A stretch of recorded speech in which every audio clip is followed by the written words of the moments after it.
Well, I appreciate how hard it must be to say those two things, a good guy and Forest Service, in the same sentence. So thank you. So you guys obviously have a long and storied history with the government in grazing in South Dakota. And, I don't have any silver bullets. I remember sitting through a talk once, and it was like, how are we going to win, with the Forest Service? Or how are we going to win with public land grazing with the agencies? And my whole talk here is, there's no easy answer, just like all the other speakers, and there's no silver bullet, and there's no win. You're just going to deal with them. As long as you are permittees, you're going to deal with the government and the Forest Service and changing priorities, just like you're doing with noxious weeds or cattle prices or everything, all the other things that, that flex in your life. And so if you could get my slide up. I don't know whether, oh, there they are. So I graduated from Oregon State in 1989, and I worked in range for about 17 years, and in Eastern Oregon and Montana. And then I got my master's by working with the McKenzie County Grazing Association up in North Dakota. And if anyone knows Keith Winter as the president of that very large grazing association, I thought I knew some about range. I learned a lot about range and a lot about life in my 5 years as a district ranger up in McKenzie County, because grasslands, as you know, is a lot different than grazing up in Oregon or Montana. And so this talk is, one of the reasons I was attracted to range management is that it has all these different factions. And if you ignore one of them, or if you ignore any few of them for very long, eventually it's going to come back, and you're going to need to pay attention to that faction. And let me explain a bit. The science is fairly new. They've been, like in forestry, they were writing books about forestry in Europe back in the, in the 1700s. The Forest Service hired their first range conservationists in 1960. So it's still a fairly new science. And when I was kind of a smart ass in college, we would write grazing plans, and we would, for our final. And the professor one time asked me, well, can you prove that, Frank? I said, no. He's like, can you prove it's going to work? I said, no. I said, you can't prove it. It's not. And so that was part of the reason I was a C student. And my point is that just because it works for your neighbor doesn't mean it's going to work for you. And just because it works in Idaho doesn't mean it's going to work in South Dakota, and vice versa. So that leads into the art of range management. When we get in arguments, or when we don't know, or we're not confident enough to trust each other that we're both after a solution, a lot of us go to the science, right? Well, it says this, or I learned this in college. And by the way, 95% of what I learned in college was the science part. And then we have policy and law, and the Forest Service has those. They had handbooks, also your grazing permit. Also, if you're in a grazing association, what the grazing agreement says. And all of those things, constantly change. In the 90s, the Republicans filibustered in 96, I think, over the grazing fee. And I'm sure there were other aspects of it, but your grazing fee was at the national level. And it was caused a filibuster in Congress. So it's a, from what I hear, the grazing fee is pretty close to what it was. And, but what I'm saying is that things change. But that policy and law, you're always going to deal with it. And the change of administrations is also part of, policy and law, but it's the political side. And some people go, when we get in arguments, we go to policy and law. It says, where does it say that? Why do I have to do that? What Code of Federal Regulation part are you citing when you're saying I'm in trouble, or we're going to cancel your permit, or we're going to suspend numbers, or do whatever, you know, they might do to you? And we're going to hear, you know, when Heather comes up about, you know, how that can just, you know, blindside you at times. So at the top of this slide, it says, where do you spend most of your time? And I would suspect most of you spend your time on work on the allotment and on the financial side. Because I think in the past, if you spend your time working on the allotment and do everything you said you're going to do and doing your best, you know, to keep a healthy range, that was good enough. And I'm still saying that that's a major part of it. It's always going to be there. But I think sometimes we think that if I just do that, everyone's going to leave me alone. And it's not.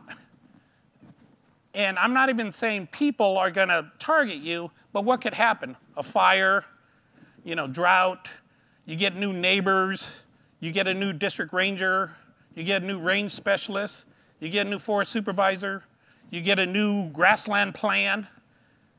All those things will invade your idea that, well, you know, I'm doing the best I can. Why are they coming after me?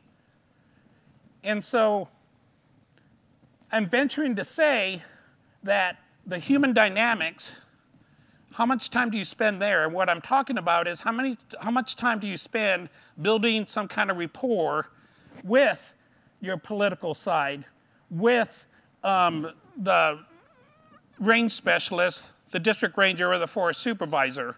How much time are you spending on that? Because if somebody had the ability to affect my operation, I bet I would spend time getting to know them and getting to know me as a person. And I read a book before that it said, even if you're taking a polygraph test, build a rapport with that person giving the test. Because it does come down to human dynamics eventually. So even something as that scientific, there will be some human factor that hopefully you want to go in your favor. So, and that was actually a perfect introduction. So I'm not saying that's easy. I'm not saying you want to go build a rapport with a government official that has a bad reputation, that their predecessor lied to you, or that they've lied to you. But what I'm saying is, if you spend time there, the chances that when something goes bad, they're going to be on your side. Or at least give you an objective opinion. I'm not saying all the time. I'm just saying that when you get a new range specialist or a district ranger, what do you think they do when they come in? They call their person that was there. And they're going to like, oh yeah, these guys are good. They're good permittees. You probably don't need to spend time there. These guys, man, they like to fight. Or these guys, oh my gosh, I have to spend my whole summer following them around because, I mean, that's what they say. And I'll give you another example. C student, my wife, A student. We were both in range classes together, both, you know, studying hard.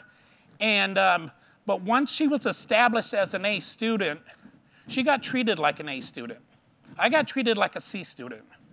And what I'm saying is on our midterms, they would assume she knew if she didn't write it down. Now, did she work hard? Did she deserve all her grades? Yeah, she did.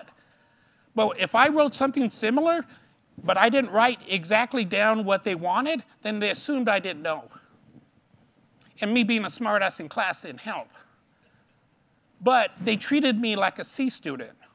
And so what I like to tell ranchers running on the government, your goal is to be that A student. Because then they start treating you like it. And you guys probably have neighbors. I've been hearing stories about, you know, the people that run buffalo, they seem to get better treatment. You know, they don't have to brand their animals and things. Or absentee owners sometimes who have a lot of money seem to get treated differently. Maybe they think they have a lawyer. I don't know. But you probably all can think about somebody, you're like, wow, they get treated a little differently than I do. And there's a reason for it, and it's in that human dynamics sphere. Because there's a lot of gray area that even though government officials need to follow policy and their law, there's a lot of gray area. And that they can just use their opinion on what they think is right. The one other thing about policy and law is that most range people, we don't learn that in college. Like I said, it's 95% science. So where do we learn it? Hook and by crook, what our supervisor tells us. And it may or may not be true. And so my major, being a consultant, I've had time, even after 38 years in the Forest Service, I didn't know the handbook like Van did, who some of you worked with, but I have time now to go pick out those excerpts and ask, so why are you guys going against your own policy? And even a forest supervisor or a regional forester does not have the freedom to go against policy. They don't. Now, if a regional forester writes, a justification for it or a NEPA document, then they probably can. But anyone below them doesn't, and sure as heck not your range specialist who's meeting you out in the field. So the human dynamic side, I would venture to say, you probably spend very little time there. And if you do spend a lot of time there, I bet you're seeing dividends of your range specialist being easier to work with. And so, and by the way, I would probably be giving this same talk if you were all a bunch of range specialists working for an agency. I would be telling them the same thing.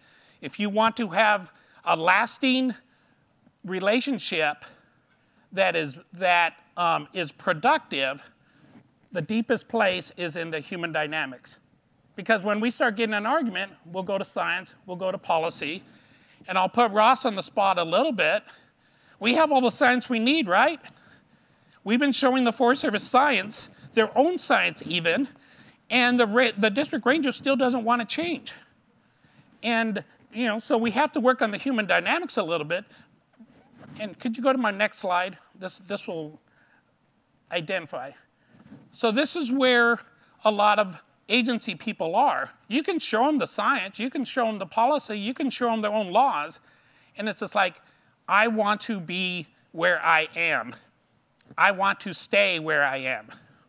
I call that a blue chair NEPA. How many people have said, wow, we'd love to do what you said. I think that's a great idea. We don't have NEPA. Anyone heard that? No one's heard that. I've heard it. You've heard it? Okay. The reason I'm saying that is because there's what they don't tell you. They're telling you that they do need NEPA, and they may or may not. What they're not telling you is that the spectrum of NEPA is this long. It can go from a one-page document, letter to the files, that said, I reviewed it, we've had a change condition, so we're going to go ahead with this. And so what I find myself doing a lot in range consulting is giving this horse motivation to move. And if you could go back to my first slide, please. So how do you do that? How do you give them motivation to move? Because they're getting, quite frankly, they're getting paid every 2 weeks no matter what. So why should they risk anything? Why should they why should they do anything that would favor you if they don't have to? And so what we need to do is give a motivation to do that. And I think from a lot of the stories I've heard in this state, unfortunately, a lot of times the agency has taken your willingness to cooperate as a weakness. And I'm just saying that it's always a balancing act. Do I cooperate, or if I really push against them, are they going to come after me? Am I going to be the bad permittee? Am I going to be the C student? Are they going to, what are they going to do to me? They're the government. And so there is a balance and there is a respectful way to do it, but to motivate them, first we got to give them the chance to do the right thing at your range con level or at your ranger level. And if they don't, in a respectful way, go to their boss.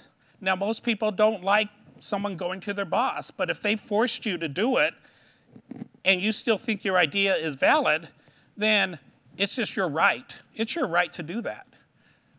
And documenting your conversations with them is also golden. Because if you write them a letter, and I'm not, Frank, that they haven't answered your letter in a while is just ludicrous. If you write them a letter, an email, by law, they have to respond to you. And you might have to remind them of that. So documentation and going up the chain of command is one way to get them motivated to move. I think that if you have a relationship with your political representatives, then that's a good time to start CCing them. They don't even have to get involved. If you just CC them on the email or on the letter, that heightens the awareness of the government employees that, like, oh, they're serious. It's absolutely your right to do that.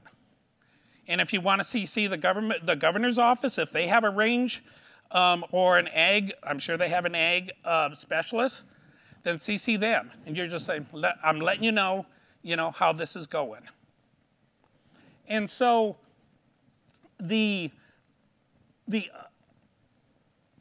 so as some of the previous speakers, I'm deploring to you that if you spend some time and some energy or some resources in the other bubbles, besides work on the allotment and your financial side, then that is a good place to start, and it's a good place to see some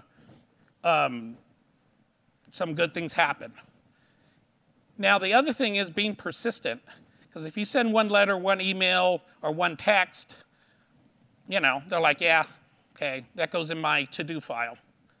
So you got to know just like the estate planner, what's your objective?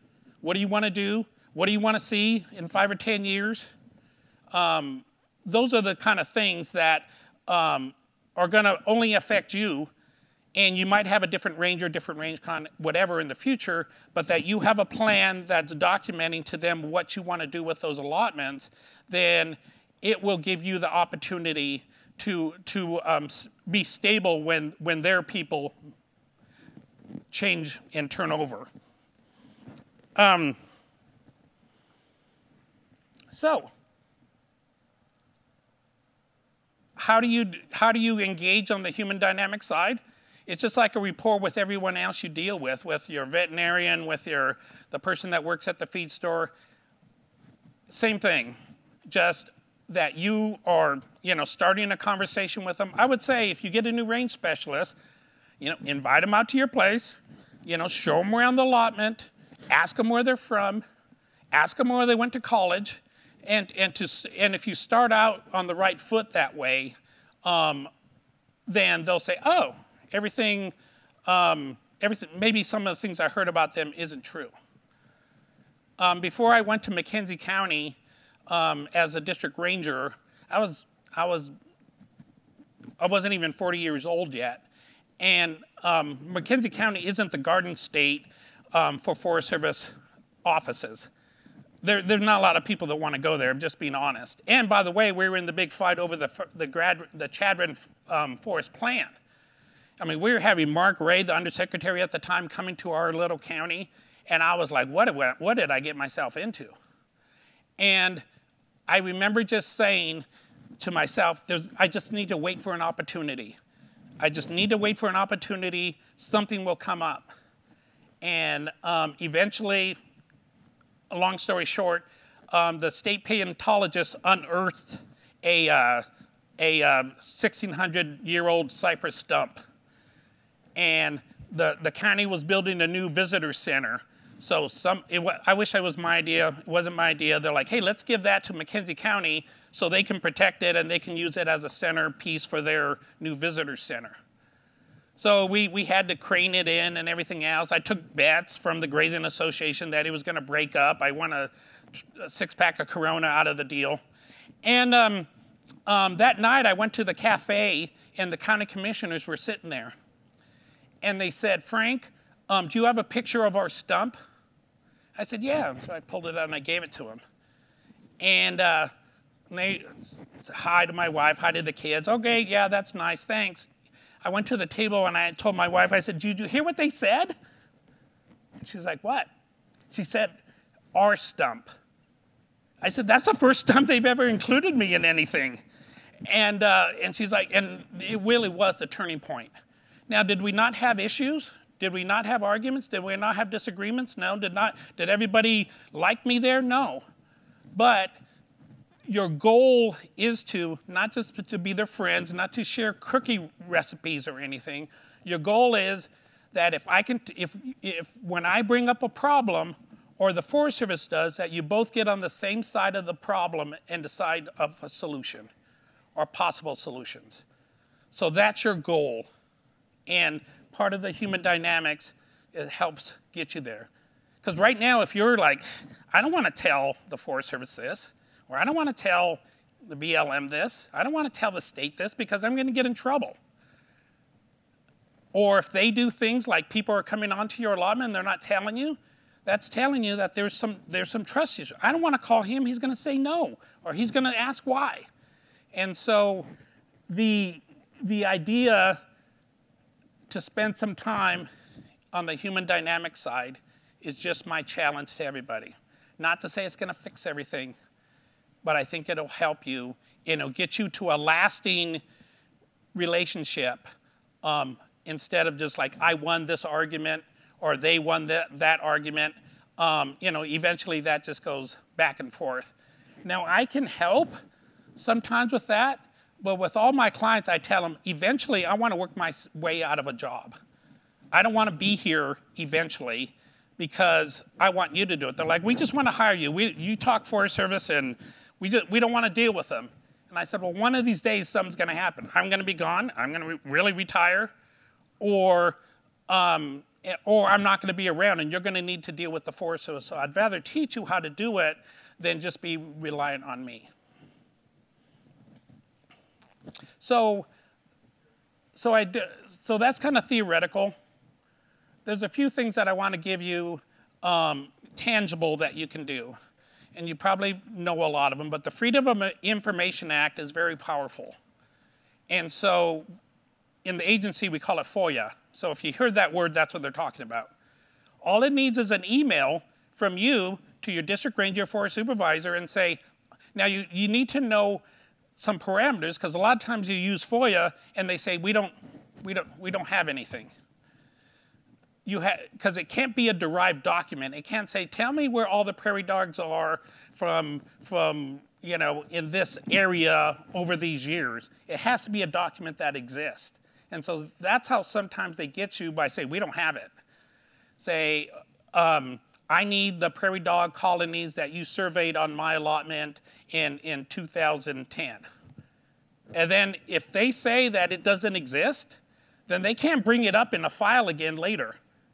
Because you have your FOIA saying, "I asked you, and you said it didn't exist. So which one is it?" Actually, you don't even have to say which one is it. It's like, I asked for the document, you didn't produce it, or you said it didn't exist, end of story. So they can't use it against you later. So it's a very powerful tool. You can FOIA all their emails and say, "I want an email for every time my ranch name is mentioned, or that me or anybody in my family's name is mentioned." So you can see what they're saying about you. And it's all in a database. You can go back 20 years and say, maybe, and so when you think that they have, a secret squirrel conversation, you can email it and say, "Wow, well, they told me that I was such and such. Let's talk about this." So FOIA is a very powerful tool, and I'm not sure if you guys use it enough. The second thing is on this getting along part. I'm obviously wanting people to try to cooperate, but what I'm saying is if you negotiate from a position of power, it's a little different than asking permission. Very few range people or even district rangers on the human dynamics side have classes in negotiations, in conflict management, or any of those human side soft skill things. So, you know, no wonder they're not good at it.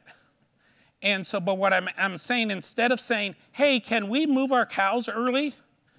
Or can we stay another 2 weeks? In your email say, my intent is to stay 2 weeks longer, and for these reasons. And it's just a small thing, because if they don't answer you, then they never told you no. But if you just start doing that in meetings and in your conversations with them, you're not being rude. You're just saying, this is what I intend to do, so give me a good reason. You know, don't even ask for a good reason. Say, we're intend to do. So that puts the onus on them to say no. And it's harder to say no to somebody if they say, this is what I'm doing, and this is why it's going to meet my objectives, then can I do this? Can I do this? Because it's easy for them to say no. Why would I make my life any harder? I have no reason. I'm a horse tied to a plastic chair. I have any reason to help you out. It's just going to make my life harder. So those two things, and if you're going to monitor or if you're going to document something you've seen on the allotment, there's some apps that will show you exactly where you are, latitude and longitude with a picture and what direction you're going to, so you can tell where you are. I get a lot of ranchers that give me pictures, but there's no content to them. There's no context. I'm like, where is this? Well, it's out here. Well, I don't know. You know, if you give the Forest Service just a bunch of pictures about your monitoring showing high grass, they're not going to use it. So at the very least, take a picture, document where it is, document the date, and they have some apps that'll help you do that. If you want to show, or if you want to show somebody driven across your ground or something else, there has to be some context with that picture, or else they won't accept it. So those three things of kind of taking control of your own destiny, I think will help you in the long run. So I was a district ranger, I was a deputy forest supervisor, and I was a forest supervisor, and I finished off working for the National Office in Fire. And so the problem with range schools is that they're teaching too much of the science, and the on-the-job training just isn't adequate. Because in fire, we're leaps and bounds ahead as far as leadership, as far as giving people the words to cooperate with somebody in a very stressful situation. And range has never had money in the Forest Service, so the first thing they do is cut their training, and you know, so they're just learning by hook and by crook. And most people didn't go into range to solve problems. They went in because they thought it was going to just be science-based. So I just want to stop there to see if there's any questions. I know I went through a lot of things, but if I leave you with anything, I want you to leave you with that image of the horse. The horse isn't bad or good or lazy or anything else. That's just the way they were taught. I'm not cutting the Forest Service and all the people any slack. I'm just saying, if you think about it, that it's your job to give them a reason to move, then it might take it off the personal side and thinking about, okay, so what can I do, you know, with that person's help to meet my goals on my allotment. Frank, are you ready for some questions? I am. Okay, I'll come over there. I got one right here. Ross Nielsen. Since we're all kind of in the same area, a lot of us are national grasslands, a lot of you. Talk to us about a situation which has affected the mods, blooms, a lot of people, where we have a regional supervisor that basically is a catalyst to a lot of the stress that we've had and how to deal with that. And you go back to FOIA, Jack Isaacs knew exactly that we were FOIAing the project file for the EA 98 for the Fort Pierre grasslands. But he knew it was already expunged out of the records, but yet he said still go through and do that. You know, if you have a disingenuous individual or one that shows indifference, if that's the case, how do you deal with that? You know, how do you deal with a liar is tough, right? Because eventually you have to catch them in a lie. And I know Jack, and I worked with Charles and Heather, and he resigned, one day after the press conference? And I think that's telling I had just talked with him a few months before, and we're kind of friends, and he didn't say anything about retiring. So it's kind of I imagine it was a forced thing, or they highly suggested that he do something else, you know, tomorrow. So until you catch a liar in a lie, you know, it's just really tough. Now, and they're like, well, they didn't ask that exact question this way. He knew what you were talking about, but he was just like, you know, I can put it in this gray area. I would say, and I know it's tough, the documentation, saving your emails, and talking in emails, not just text, because texts are harder to save, and sometimes you delete them from your phone. Talk in emails so you get a response from them, and save them. And save them on your computer or print them off or whatever else. That is the best way I know how to deal with a liar, because eventually they're going to get caught. And eventually you'll be able to use that, you know. I have a lawyer friend from Los Angeles, and he said his best question in court when he finds, you know, something that there's some ambiguity in a document, it's like, were you lying then, or are you lying now? I think Ben would ask that question. I'm still working on it. But think about that. Are you lying then, or are you lying now? But the only way you're going to do it is by keeping that documentation. That's what I would say. Have another question? Don Heisley from Spearfish and south of Deadwood. Ran on a federal allotment for 33 years. And now the Forest Service has gone to a pilot program with electronic fencing. And my neighbor opted out, and I encouraged him not to do it.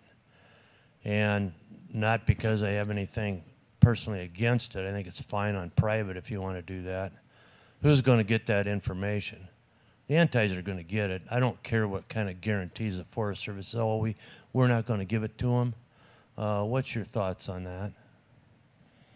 Well, I know the technology is changing really quickly. And I have a client in Montana that's using virtual fencing, and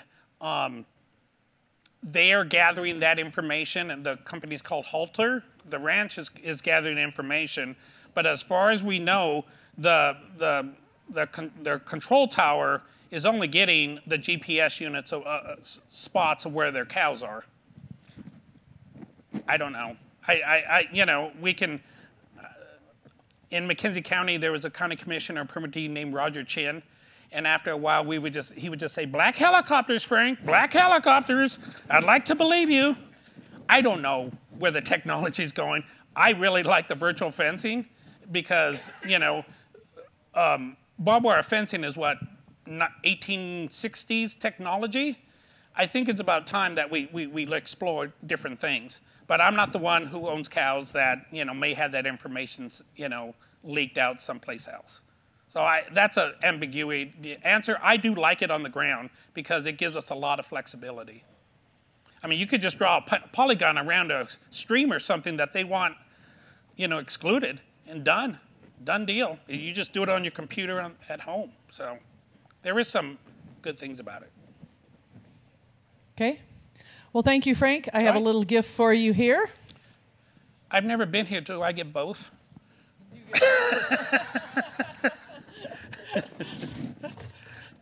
You can. No, thank you. Thank you. Thank you. Thank you.